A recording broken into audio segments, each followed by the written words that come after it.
बस सवेरे सूरज अपनी अपूरी आबोताब के साथ चमकने लगा। हीट स्ट्रोक का खतरा भी ना टल सका। महकमा मौसमियात का कहना है कि बहावलपुर में दर्जा हरारत 47, रहीम यार खान में 46, डेरा गाजी खान 46, मुल्तान 47 सेंटीग्रेड रिकॉर्ड हुआ। इससे हीट व्यू की लहर शदीद हो सकती है। जबकि अंदरूनी सिंध के इलाके दादू मोहन जोजडो में दर्जा हरारत 50 सेंटीग्रेड रिकॉर्ड किया गया। सखर और नवाबशाह में दर्जा हरारत 48 सेंटीग्रेड तक जा पहुंचा। महकमा मौसमियात के मुताबिक लाहौर में कम से कम दर्जा हरारत 29, जबकि ज्यादा से ज्यादा दर्जा हरारत 43 डिग्री सेंटीग्रेड तक जाने का इम्कान है। शहर का मौसम दिन भर गर्म और खुश्क रहेगा, जबकि बारिश का कोई इम्कान नहीं है। मौसम का अहवाल बताने वालों का कहना है कि लाहौर का मौजूदा दर्जा हरारत 31 सेंटीग्रेड रिकॉर्ड किया गया और हवा में नमी का तनासब 40% तक जा पहुंचा।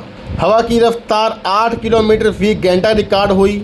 आज और कल पंजाब में हीट व्यू के खतरात बरकरार हैं। दूसरी जानिब पीडीएम की रिपोर्ट के मुताबिक शहर का दर्जा हरारत 45 से 48 डिग्री सेंटीग्रेड तक जाने का खदशा है। जनूबी और वस्ती पंजाब के इलाके में शदीद गर्मी की लपेट में रहेंगे।